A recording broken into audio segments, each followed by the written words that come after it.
बिस्मिल्लाहिर्रहमानिर्रहीम। अस्सलाम वालेकुम जी। सर जी, सबसे पहले तो ऑटम 2026 के पोस्ट रिजल्ट के हवाले से हमारी आज पोस्ट रिजल्ट की ओरिएंटेशन है और इसके ही डिस्कशन आज करते हैं। और अल्लाह के नाम से हम शुरू कर चुके हैं। अगर इंट्रोडक्शन की बात की जाए तो सबसे पहली बात ये कि अपनी बात बता दूं ताकि एक ट्रस्ट डेवलप हो जाए उन सारे बच्चों के लिए जिन लोगों ने अभी तक मुझसे नहीं पढ़ा। सर जी, मेरा नाम अली इमरान है। मैं क्वालिफाइड चार्टर्ड अकाउंटेंट हूँ। 2 साल इंडस्ट्री में काम किया है। टीचिंग एक्सपीरियंस जो है वो तकरीबन अब मुझे 11 साल हो गए हैं पढ़ाते हुए। और sir, tax, data system and risk, tax planning and practices CFAB level पे, और उसके अलावा ये जो है ना सीफैब लेवल पे टैक्स और ऑडिट के पेपर हैं। फिर ऑटम 19 में जो मेरिट सर्टिफिकेट आया अल्हम्दुलिल्लाह इसके अंदर, और लेटेस्ट अटेम्प्ट में स्प्रिंग 26 में मेरा मेरिट सर्टिफिकेट आया है मेरे स्टूडेंट का, क्या कहते हैं, डाटा के पेपर। तो जनाब 4 साल कंसेक्यूटिव मैंने रिवीजन सेशंस करवाए हैं आई कैप में। ये एक छोटा सा इंट्रोडक्शन है उन सारे स्टूडेंट्स के लिए। मुझे ज़्यादातर लोग तो जो पोस्ट रिजल्ट में हैं वो जानते हैं, जो नहीं जानते उनके लिए एक छोटा सा इंट्रोडक्शन है। सर जी,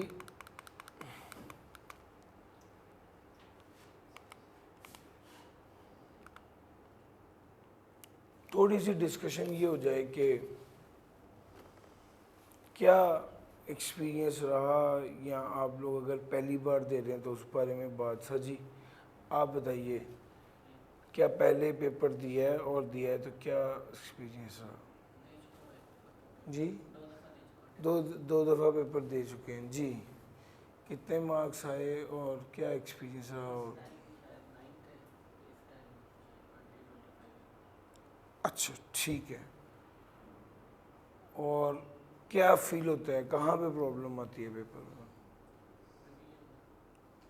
जब तैयार करने लगते हैं, यानी पेपर देने से पहले जब आप तैयार करते तो आपसे उतना बेहतर तैयार ही नहीं हो पा रहा। ऑनलाइन लेक्चर दिए थे और आप कहते हैं कि नहीं फिजिकल लेंगे तो आसानी रहेगी। ज़बरदस्त जी सर जी। पहली दफ़ा पढ़ रहे हैं, बिल्कुल सही, बेहतर।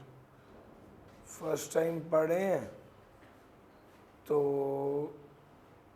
बेहतर है। हर तरह के स्टूडेंट्स को इंशाल्लाह हम जो है ना वो लेके चल रहे होंगे। जो पहली बार पढ़ रहे हैं वो ऐसा नहीं है कि वो हमारी बात इनसे पिक ना कर पाएँ। हमारे लिए इस तरह हमने लेके चलना है कि सब लोग जो हैं वो इसके साथ चल सकें। जी सर। सर, मैंने भी 2 बार दिया था टेस्ट।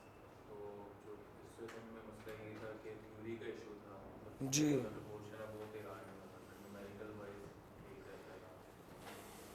और थोड़ी सी ऑनलाइन लेक्चर्स की वजह से कुछ लेक्चर्स पेंडिंग हो गए थे, इसकी वजह से इस बार फिजिकल पढ़ने का मतलब फैसला किया। लेक्चर पेंडिंग, ऑनलाइन इशू और फिजिकल की तरफ सोचा आपने आज। जी सर, हमारी बात ये हुई कि क्या वजह है कि आपने अगर पहले पेपर दिया है या नहीं दिया ये बताएं, और अगर दिया है तो आपको प्रॉब्लम कहाँ आई इस सब्जेक्ट में उसको डिस्कस करें। जी, फर्स्ट टाइम देना, ज़बरदस्त। जी सर, आप बताइए। जी जी सर। ऑटम 24 में दिया था, जी इसकी वजह से फिर 1.5 साल गैप था मेरा। तो पिछली दफ़ा जब अटैम्प्ट में जब दिया था तो न्यूमेरिकल में ज़रा थोड़ा सा मसला था, उसके लिए टेस्ट में सही। तो थ्योरी जो कवर हो जाती है लेकिन न्यूमेरिकल जो थ्योरी कवर होती है, न्यूमेरिकल कवर नहीं होता। जी सर। मेरा मसला यही था कि टेस्टिंग मैंने सही तरह नहीं दी, टेस्ट वगैरह नहीं दिए, और मेरी थ्योरी थी स्ट्रॉन्ग, लेकिन जो पेपर था वो ज़्यादा न्यूमेरिकल के साथ। फिर अभी रिसेंटली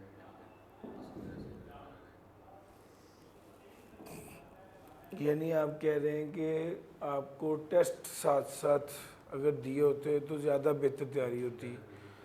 ज़बरदस्त। जी सर। सर मैंने पिछले टाइम में दिया था एक बार, तो आखिरी महीने में लेक्चर वगैरह लिए थे और तैयारी की थी, तो पेपर रह गया था। अच्छा, तो ये न्यूमेरिकल में तो न्यूमेरिकल में प्रॉब्लम थी। अच्छा सर, कुछ पहलू हैं जो मैं हमेशा देखता हूँ कि स्टूडेंट के साथ डिस्कस किए जाएं। जो पहली बार पढ़ रहे हैं वो भी, और जो पहले पढ़ चुके हैं वो भी। मेरे पास जब कोई स्टूडेंट आता है, यानी हम जो काउंसलिंग कर रहे होते हैं बच्चों की, पोस्ट रिजल्ट काउंसलिंग, रिजल्ट के बाद, उस वक्त सबसे मेजर बात ये होती है कि हम ये आइडेंटिफाई कर पाएँ कि बच्चा फेल क्यों हुआ। मैं एक चेकलिस्ट है वो स्टूडेंट के साथ शेयर करता हूँ। सबसे पहले ये, क्या आपने रेगुलर क्लासेस ली? स्टेप नंबर 1, क्या आपने रेगुलर क्लासेस ली? सबसे पहले ये देखें। दूसरे नंबर पे देखा ये जाता है, क्या आपने रेगुलर क्लासेस ली? पहली बात। दूसरी बात ये है कि भाई क्या आपने साथ साथ टेस्ट दिए? साथ साथ टेस्ट दिए। तीसरे नंबर पे मिड मॉक अटेम्प्ट किया। चौथे नंबर पे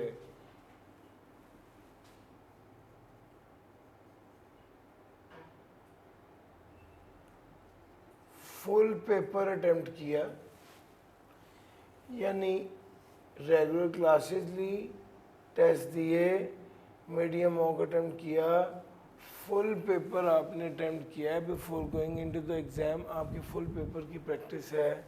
सर, ये कुछ सवाल हैं जो मैं पहले ही स्टूडेंट से लाजमी पूछ लेता हूँ।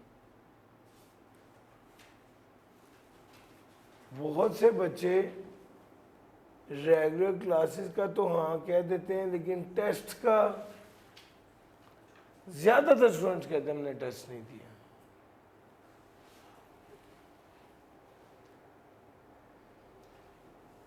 अगर उसने टेस्ट भी दिए हैं, अगर टेस्ट दिए हैं, तो मॉक तो बहुत कम बच्चों ने दिया होता है। सर, अभी जो रिसेंटली मेरे स्टूडेंट्स का मेरिट सर्टिफिकेट आया है, मैंने उसको सारा सेशन ऑब्ज़र्व किया है। यकीन माने वो पिछले सेशन का सबसे ज़्यादा रेगुलर बच्चा था। साथ के साथ टेस्ट दिए, मॉक दिया, और मॉक में कितने मार्क्स थे? 84 मार्क्स थे। तो सर, अगर आप बेसिक ये जो 3-4 बातें हैं इसको पूरा करेंगे, तो फिर उसके बाद अगला स्टेप है ना कि आई कैप में जाके क्या होता है। हाँ, जब ये तो आपने सारे काम करने, सर जी, इसके बाद आपकी पेपर मैनेजमेंट है, जो आई कैप में जाके कि आप कितना घबरा गए, और कैसा फील हुआ आपको पेपर के दौरान। बहुत लोग होते हैं ना, वो पेपर में पैनिक कर जाते हैं। लेकिन सर, ये वाला फुल पेपर प्रैक्टिस और मिड और मॉक्स होते ही इसलिए हैं कि आप फुल पेपर देख के घबराए मत। तो सर, ये कुछ पहलू हैं जिनको आपने, अगर पहली बार पढ़ रहे हैं तो आपके लिए ये कहूँगा कि यार, जो आपसे पहले बच्चे गलती कर चुके हैं आपने नहीं करना। और अगर आप पहले पढ़ चुके हैं तो ये बात कहूँगा कि सर आप पहले पढ़ चुके हैं, आपको खुद अंदाज़ा है कि सर जी ये सारी चीज़ें कितनी क्रूशल हैं। सर सबसे पहली बात, सबसे अहम बात यह कि आपके पास आज मौका है, चांस है, सेशन शुरू हुआ है, फर्स्ट डे है। सर आपने क्लास के साथ साथ रहना है। सर जी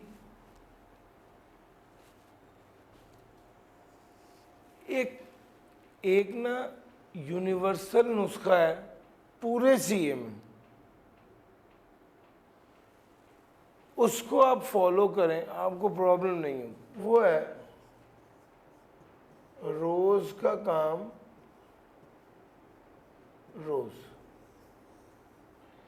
ये वाला जो आपका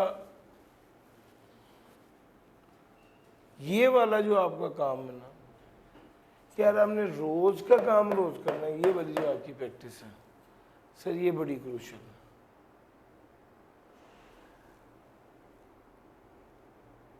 ये करने वाला बंदा ऑटोमेटिकली सारे फैक्टर्स पूरे कर रहा होता है। और आपको पता होना चाहिए कि यार वट एवर द केस में भी, अगर मैं सीए कर रहा हूँ तो कम से कम अपनी लाइफ में, अपने क्या कहते हैं ज़िंदगी में सीए को तो प्रायोरिटी दूंगा ना यार। मेरा पॉइंट समझ आ रहा है? सीए को तो प्रायोरिटी दूंगा ना सर। आपकी रूटीन के अंदर सीए इतना अहम होना चाहिए कि उससे रिलेटेड जो काम है वो आप ज़रूर कर लें। सर ये हमारा मेजर एक रूल है, दिमाग में बात है। कुछ बातें सर ऐसी हैं मैं हर रोज़ लेक्चर में नहीं कर सकता। मैं एक दिन आपको अपना तरीक़ेकार किस तरह से लेके चलना है, किस तरह से काम करना है, ये बता रहूँगा। और उसके बाद तो सिर्फ काम की बात होगी, मैं आपको पढ़ा रहूँगा। यार मेरा पॉइंट समझ आ रहा है? तो सर जी इन चीज़ों को आपने लाजमी ऑब्ज़र्व कर लेना है और इनको ज़रूर देख लेना। सर आ जाएं ज़रा।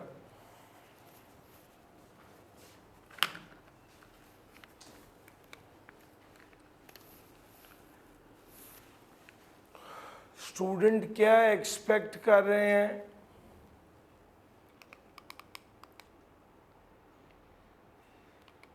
ये वाली बात भी करते हैं। अभी एक डिस्कशन अगली जो अहम है वो ये कि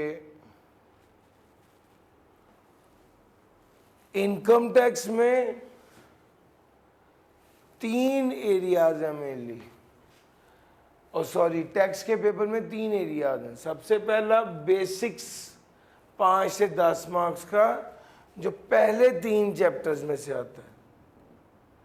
बेसिक्स ऑफ टैक्स जिसकी वेटेज 5 से 10 मार्क्स है, पहले 3 चैप्टर्स। फिर इनकम टैक्स जिसकी वेटेज 4 से 13, जिसकी वेटेज 60 to 75 है। सर जी ये दोनों को प्लस करेंगे ना, 60 से 75% पेपर इनकम टैक्स में से आता है। और सेल्स टैक्स 20 to 30%।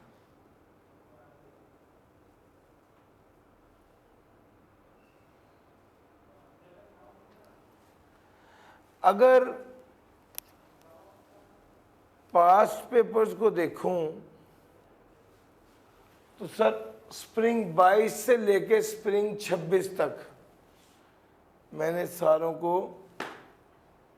टोटल किया है, ये बताने के लिए कि यार एक तरफ तो आई कैप ये कह रहा है इतने इतने मार्क्स का इस एरिया से सवाल आना है, एक्चुअल में क्या आ रहा है सर ज़रा वो देख लेते हैं। वो कहता है जनाब पहले 3 चैप्टर्स में से ये देख लीजिए सर, 7 से 10 के दरमियान 5 से 10 की ब्रैकेट है, लेकिन एक्चुअल में तकरीबन 7.5 मार्क्स की एवरेज बन रही है। कितने मार्क्स का पेपर आता है? सर जी इनकम टैक्स की बात करेंगे। Income tax, salary, property, business, capital gain और other source. Sir ji income tax,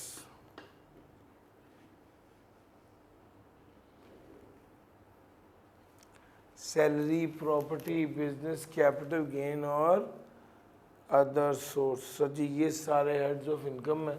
अगर सिर्फ इन हेड्स ऑफ इनकम की बात की जाए तो तकरीबन 17.4। और गौर करें पिछली कुछ अटैम्प्ट से 25 नंबर 26 नंबर का सिर्फ इस हेड ऑफ इनकम से आ रहा है। फिर न्यूमेरिकल्स। सर जी ये देख लीजिए 27 मार्क्स, 16 मार्क्स, 29 मार्क्स, कभी एक कभी दो न्यूमेरिकल्स आ रहे हैं यहाँ से इनकम टैक्स के।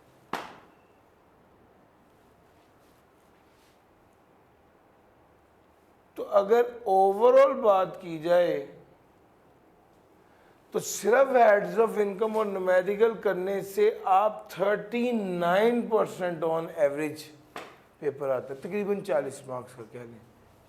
हेड्स ऑफ इनकम के एरिया से और न्यूमेरिकल करने से 40 मार्क्स का पेपर आ रहा है।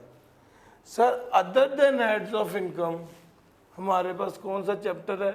लॉसेस का चैप्टर है, foreign tax credit, foreign source income का चैप्टर है, रिटर्न असेसमेंट अपील है और चैप्टर नंबर 4 है।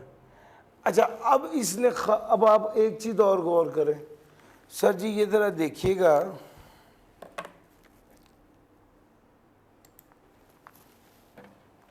एक चीज़ और मैं आपको बताना चाह रहा हूँ, तवज्जो से अगर आप इसको पिक करें कि सर ये देखो ज़रा, ये पहले आता था ये वाली जो चीज़ है ना, ये पिछली बार 13 मार्क्स का है। लास्ट अटेम्प्ट में ये चेंज हुआ है।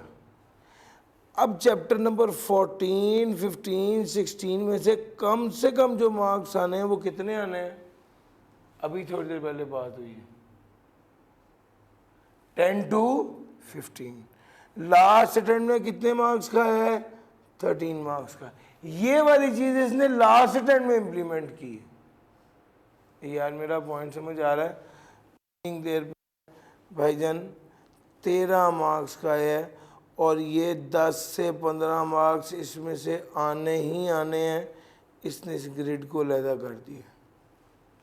वरना आप देख लें कभी पुराने दौर में कभी आता था कभी नहीं आता था। आप में से बहुत से बच्चे जो आज पोस्ट रिजल्ट की ये पहली क्लास ले रहे हैं और वो पोस्ट रिजल्ट में आए हैं प्री पढ़ के, उन्हें पता है कि रिटर्न 14, 15, 16 वाला चैप्टर सबसे ऐसा चैप्टर है जो सबसे ज़्यादा बच्चे छोड़ के जाते हैं। और आई कैप वाले ने वो दुखती रागा आपकी पकड़ी है और ऐसी पकड़ी कि अब उसने ख़ास तौर पे कह दिया 10 से 15 मार्क्स इसमें से आने ही आने हैं। यार मेरा पॉइंट समझ आ रहा है? जिसका मतलब ये है कि अब आपने इस चैप्टर को इजी नहीं लेना और बहुत अच्छे से तैयार करना है। ये बात इसने लास्ट टाइम इम्प्लीमेंट की और अब आप गौर करें इस पेपर में 13 मार्क्स का है और ज़हन में रखना 10 से 15 मार्क्स का रिटर्न असेसमेंट बिल चैप्टर 14, 15, 16 में से आना ही आना। सर बाकी सेल्स टैक्स है, ये कहने की हद तक तो 20 से 30 है, लेकिन ये 25 मार्क्स से ज़्यादा का ही ऑन एवरेज आता है। सर 25 मार्क्स से ज़्यादा का ही आ रहा होता है। सर ये हमारा एक पास पेपर एनालिसिस है कि भाई कौन कौन से एरिया से कितना कितना पेपर आ रहा है। एक तरफ तो आई कैप कहता है ना कि जी 5 से 10 मार्क्स, 60 से 75 और तीसरा 20 से 30, और एक तरफ एक्चुअल में पास पेपर देख के हमने एनालाइज कर लिया। लेटेस्ट अटेम्प्ट देखें 7 मार्क्स, 70 मार्क्स और तीसरे नंबर पे 23 मार्क्स, इस तरह से 100 बना। अच्छा, अगली बात, ये नेचर ऑफ द सब्जेक्ट क्या है? नेचर ऑफ द सब्जेक्ट का मतलब है कि सर ये वैसे तो ये थ्योरेटिकल नेचर का सब्जेक्ट है, अलबत्ता 20% रट्टे वाला आता है और 80% न्यूमेरिकल बेस्ड आता है। दूसरी बात, 20% रट्टे वाला आता है और 80% न्यूमेरिकल बेस्ड आता है। दूसरी अहम बात भी सुन लो, और वो अहम बात ये है कि MCQs कितने आने? 10 मार्क्स के MCQs लाजमी आने हैं। इसका मतलब ये कि आपके जहन में होना चाहिए कि पेपर का पैटर्न क्या है, पेपर का स्ट्रक्चर क्या है, पेपर की नौइयत कैसी है। 10 मार्क्स के MCQs आने हैं और 90 मार्क्स का तो लेंथी सब्जेक्टिव आना है, और उसके अंदर 20% रट्टा है और 80% न्यूमेरिकल है अप्रोक्सीमेट। जिस पेपर का इतना बड़ा पोर्शन न्यूमेरिकल हो वो सिर्फ रट्टे से पास नहीं हो सकता।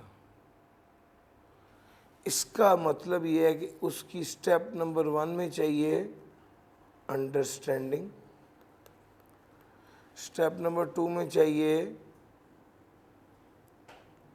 क्रैमिंग, और स्टेप नंबर 3 में चाहिए एप्लीकेशन यानी प्रैक्टिस। ये दोनों चीज़ें लाजमी हैं। सर ये अपनी नौयत का एक यूनिक पेपर है जो at the same time theory भी को भी टेस्ट करता है और न्यूमेरिकल को भी टेस्ट करता है। अब जब रिपोर्टिंग पढ़ते हैं आपको पता होता है कि यार मैं न्यूमेरिकली तैयार करना है, लेकिन टैक्स एक ऐसा पेपर है जो at the same time numerical को भी देख रहा होता है और थ्योरी, दोनों में से टेस्टिंग होती है। थ्योरी की टेस्टिंग 20 से मैक्स 30 मार्क्स तक होती है और न्यूमेरिकल की टेस्टिंग 70 to 80 मार्क्स, 80%। सर थोड़ी सी डिस्कशन अब इस चीज़ के बारे में हो जाए कि भाई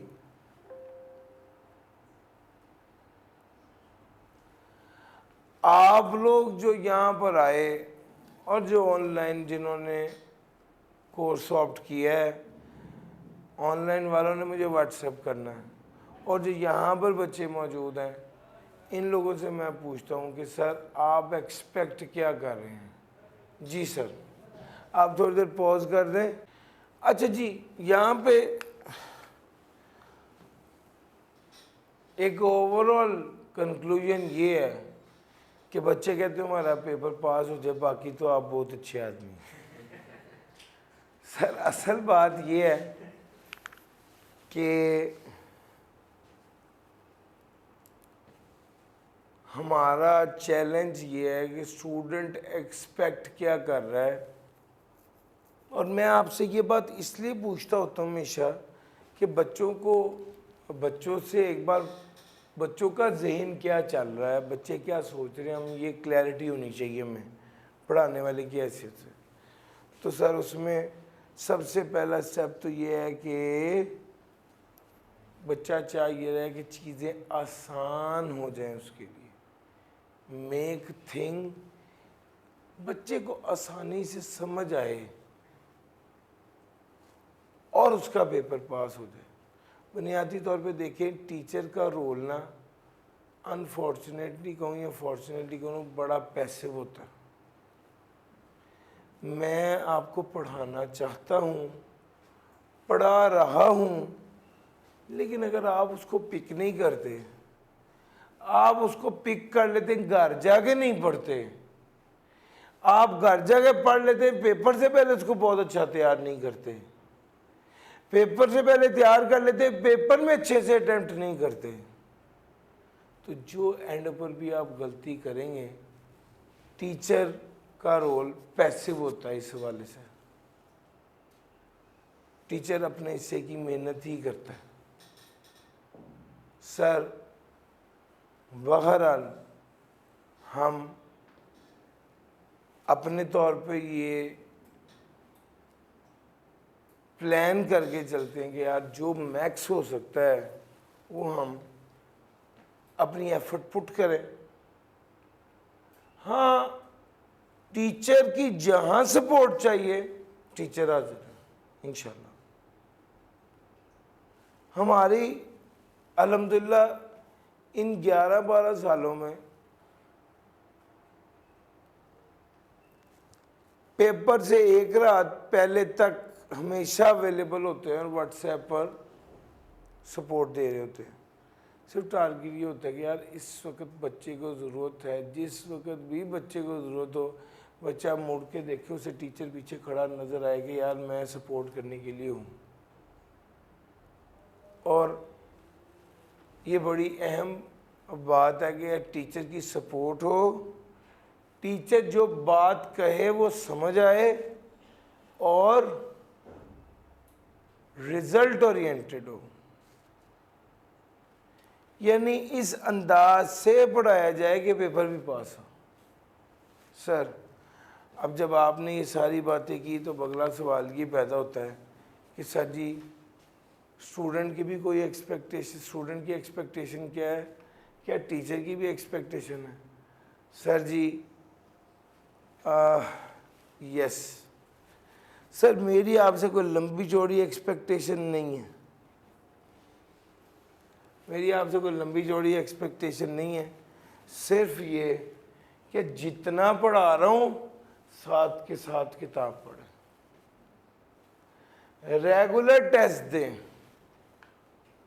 और तीसरे नंबर पे 2 घंटे का स्टडी टाइम डेली बेसिस पर, 2 घंटे का study time, 2 hour study time other than class daily basis पर होना चाहिए।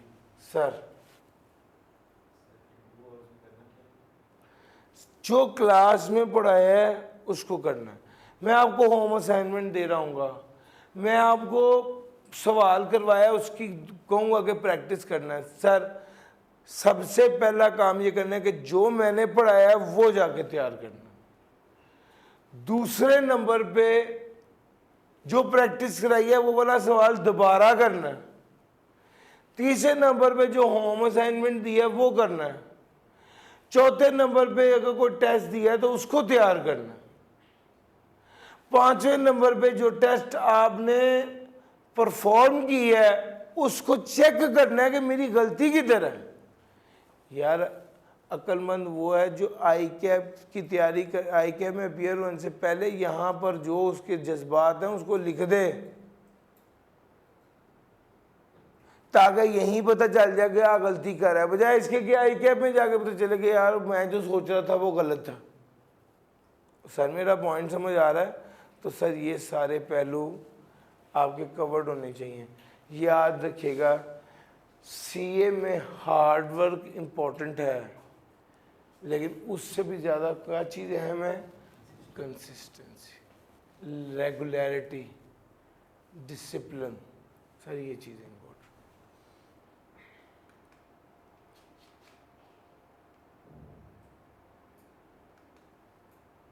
सर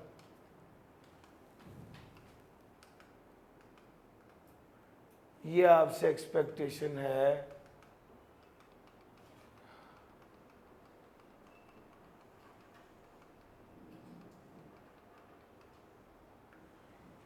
एक डिस्कशन और है हमारी, ख़ास तौर पे अपने ऑनलाइन बच्चों के लिए और आम तौर पे जनरली फिजिकल स्टूडेंट्स के लिए भी, कि यार प्रॉब्लम किधर आती है। हमने ओवर द पीरियड एक चीज़ देखी है कि स्टूडेंट जो है ना वो टीचर से बात करते हिचकिचा रहा होता है। सर आपके ज़हन में जब भी सवाल आए हाथ खड़ा करें, बात करें। कोई दिक्कत, कोई परेशानी, कोई हिचकिचाहट की ज़रूरत नहीं है। पहली बात, ऑनलाइन वाला स्टूडेंट परेशान होता है कि टीचर के साथ कैसे इंटरेक्ट करे, तो मैं हमेशा कहता हूँ कि सर जी आप भी उतना कंफर्टेबली इंटरेक्ट कर सकते हैं। बस करना क्या होगा, सर जी आपके ज़हन में जो सवाल भी आए आप मुझे व्हाट्सएप कर सकते हैं। अब यहाँ पर एक पहलू ये आ जाता है कि सर व्हाट्सएप ग्रुप में करें। सर मैं ग्रुप में बहुत ज़्यादा ऑब्ज़र्व किया, पिछले 2017 से व्हाट्सएप ग्रुप में चला भी रहा हूँ, पढ़ा भी रहा हूँ बच्चों को, और ग्रुप में सपोर्ट भी करता हूँ। लेकिन अब इतनी ज़्यादा इररेलेवेंट मैसेज आ जाते हैं कि काम का मैसेज ही नहीं पढ़ा जाता।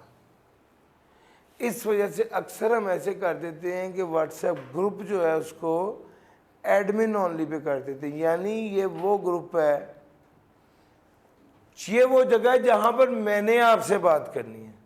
तो सवाल ये पैदा होता है कि अगर आपने बात करनी होगी तो कैसे करेंगे? आप मुझे पर्सनल मैसेज करेंगे व्हाट्सएप पर।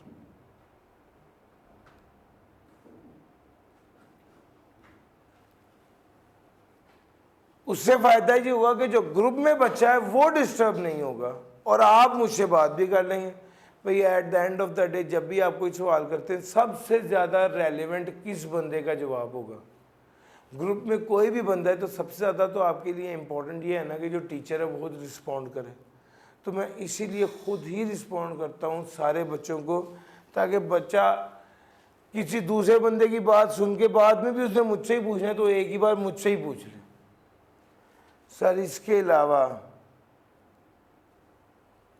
अगर आप कभी कोई क्वेश्चन इकट्ठे करें, कोई जहन में सवाल हो, कोई प्रॉब्लम हो, तो आप ज्वाइन कर सकते हैं, आ सकते हैं, व्हाट्सएप करके कॉल पर बात कर सकते हैं। इसके अलावा ये कि आप खुद फिज़िकली कैंपस में आकर इन कैंपस भी डिस्कशन कर सकते हैं। सर स्टूडेंट एक्टिवली लिसन नहीं कर रहे होते, सर आपका ध्यान नहीं होता, आपका ध्यान नहीं होता। एट टाइम्स काम कर रहे हैं, ध्यान इधर नहीं है, वीडियो चल रही है, दिमाग में कुछ और चल रहा है, क्लास में बैठे हुए हैं, सोच रहे हैं कि वापसी पे दही लेके जानी है। सर ये प्रॉब्लम है, इसको मेक श्योर करें कि आप ऐसे मत करें। आपका एक्टिवली लिसन कर रहे हों और नॉन सीरियस एटीट्यूड नहीं होना चाहिए। नॉन सीरियसनेस का मतलब क्या है? फिर वही लेट आना, रेगुलर ना होना, टेस्ट ना देना, मिड मॉक ना देना, फाइनल प्रिपरेशन अच्छे से ना करना, ये सारे फैक्टर्स शो करते हैं कि आप सीरियस नहीं हैं। सर जी सीरियसनेस बहुत ज़रूरी है। कंसिस्टेंट ना रहना असल में नॉन सीरियसनेस की निशानी है। सर रेगुलरिटी और पंक्चुअलिटी ज़रूरी है। ये जो फिज़िकल स्टूडेंट होते हैं ना, इनके लिए मजबूरी होती है कि उन्हें टाइम पे ही आना होता है, लेकिन ऑनलाइन बच्चा जो है उसके लिए भी लाजिम ये है कि वो ऑन टाइम हर रोज़ एक टाइम डिसाइड करे और उस टाइम पर वो लेक्चर लाजमी ले। तो यार मेरा पॉइंट समझ आ रहा है, वो बहुत ज़रूरी है। सर जी स्टूडेंट जो टेस्ट नहीं दे रहे, स्टूडेंट्स नॉट गिविंग टेस्ट, ये बहुत बड़ा चैलेंज है और प्रॉब्लम है। ख़ास तौर पे फिज़िकल वाले को तो फिर बिठा लेंगे, बुला लेंगे, टेस्ट दिलवा देंगे, ऑनलाइन वालों तो पकड़ा भी नहीं जाता। सर आप लोगों ने टेस्ट लाजमी देने हैं। सर रिटन प्रैक्टिस बहुत ज़रूरी है। याद रखिएगा 10 न्यूमेरिकल की वीडियो देखने से 5 न्यूमेरिकल खुद हल कर लेना ज़्यादा बेहतर है। लेकिन आप आराम से बैठे हुए हैं और देख रहे हैं कि सर ठीक न्यूमेरिकल करा रहे हैं, शाबाश, उसका फ़ायदा नहीं है। खुद करना है, खुद करना है। टीचर की वीडियो देखिए, ऑब्जर्व किया कैसे किया, और फिर खुद करना है उसको। सर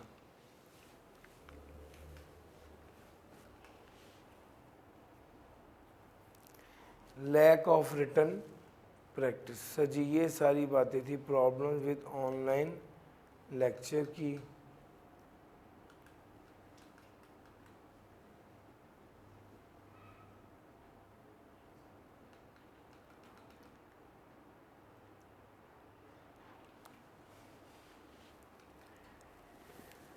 लो सर, ये सारी बातें आपके साथ कर ली।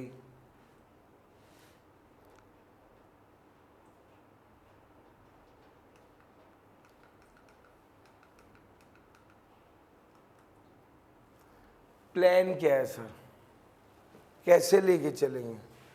सर एक प्लानर आपके साथ शेयर किया है।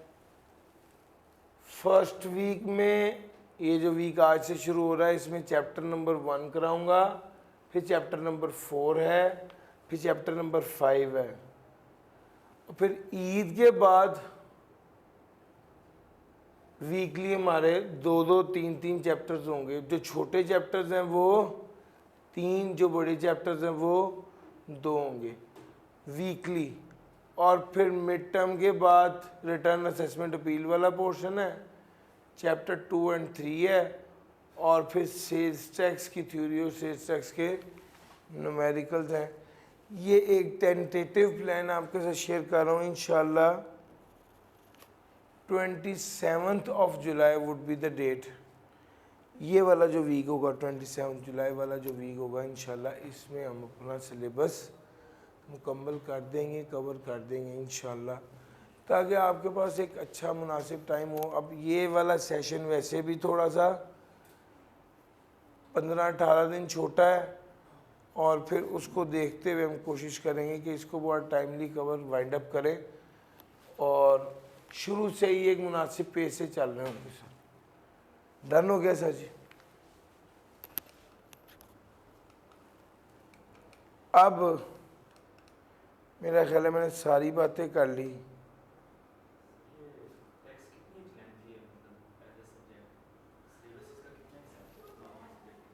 सर जी ग्रुप ए में 4 सब्जेक्ट है। सबसे छोटा सिलेबस DSR का है, उससे बड़ा टैक्स का है, यानी टैक्स का सिलेबस DSR से बड़ा है, बाकी FR1 और B लॉ से छोटा और कम है।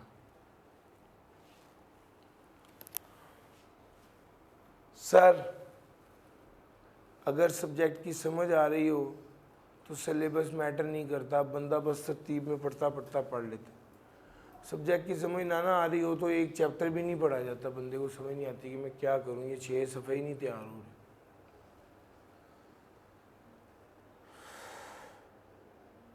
अच्छा जी सर जी, अब अगला सवाल ये कि स्टडी कहाँ से करनी है? सर मेरी किताब है tax help book 14th addition, ये वाली किताब आपने ले लेनी है। इस किताब का फ़ायदा क्या होगा? इस किताब में आपका पूरा नोट्स है जिसको आप क्रैम कर सकते हैं, प्रैक्टिस क्वेश्चन है, पास पेपर्स हैं विद सॉल्यूशंस अवेलेबल। तो ये जो स्टडी मटेरियल है वो 14th एडिशन की बुक है, और ये एक ही किताब काफ़ी है, और अब 14 एडिशन हो गए हैं अल्हम्दुलिल्लाह, इतनी पुरानी चलती आ रही है। रेगुलरली आपने अपीयर होना है टेस्ट में, सिलेक्टिव स्टडी नहीं करनी। लेक्चर सर जी अब होता पता है क्या, आपको ये भी बताता चलूँ कि जो लेक्चर मैं आपको पढ़ा रहा हूँ वही लेक्चर आपके सामने स्क्रीन पे होंगे, और वही कंटेंट आपकी किताब में होगा। तो जब आप एक बार लेक्चर ले रहे होंगे उसके बाद किताब पढ़े होंगे तो वो सेम चीज़ ही होगी जिससे आपको रिटेन करने में आसानी होगी। जी सर।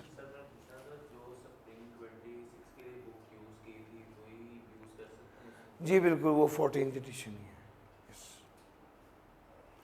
जिन लोगों के पास पिछली अटैम्प्ट की किताब है, कंटेंट में कोई तब्दीली नहीं है, लॉ में कोई तब्दीली नहीं है, तकरीबन 10 से चेंजेस हैं छोटी छोटी, वो आप मुझे व्हाट्सएप करेंगे, मैं आपको चेंजेस वाले PDF भेज दूँगा, वो वाली एरिया चेंज कर दीजिएगा, वही किताब आप अब भी यूज़ कर सकते हैं।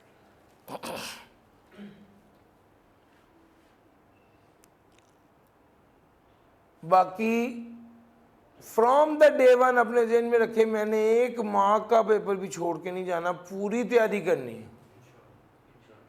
एक ये पहलू होता है कि बंदा कहता है जी फलां एरिया छोड़ देंगे उसमें से 5 नंबर का आता है, नहीं, वो आपको कॉन्फिडेंस नीचे कर देता है। सर वो स्टूडेंट पर्सपेक्टिव से भी यही होता है ना कि जो आपने यूनिट छोड़ा होता है उससे ही लगता है, हाँ आपको लगता है शायद ये उसी में से है, यस। बंदा सोचता ही नहीं उसके ऊपर। असल बात ही है कि जो सवाल मुश्किल लगेगा आपने कहना है अब मुझे 5वां चैप्टर करना चाहिए था, हालांकि वो सवाल 5वें में से नहीं आया हुआ, लेकिन कॉन्फिडेंस कम हुआ होता है ना सर, ये बात है सर। बहरहाल ये बात हो गई हमारी, और हमारी क्या बात रह गई सर जी, आपको थॉरो रिवीजन करने हैं सारे कॉन्सेप्ट, 2 से 3 बार सारे कॉन्सेप्ट रिवाइज करने हैं। न्यूमेरिकल बेस्ड क्वेश्चंस की प्रैक्टिस है, फुल पेपर प्रैक्टिस है, ये चीज़ें लाजमी करनी है एग्ज़ाम में जाने से पहले। आपके ज़हन में कोई सवाल है तो सर पूछिए।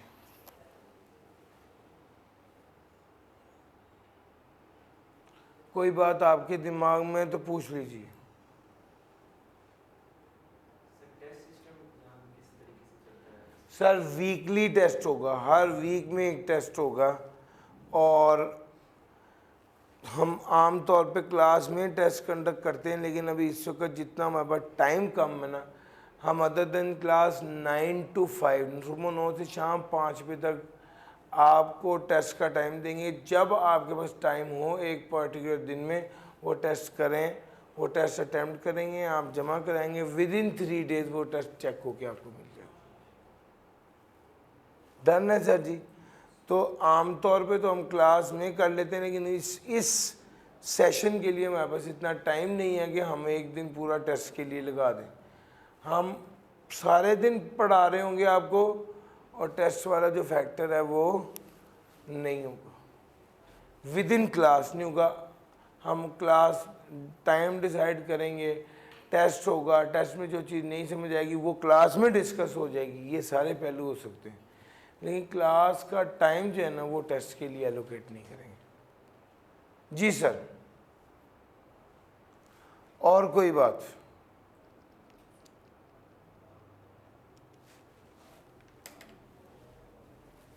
सर जी ये हमारी डिस्कशन थी, कल से इंशाल्लाह चैप्टर 1 शुरू करना है, और इंशाल्लाह चैप्टर 1 से हम साथ चलते हैं। और आज के लिए इस लेक्चर के लिए इतना ही। थैंक यू जी, अल्लाह हाफ़िज़।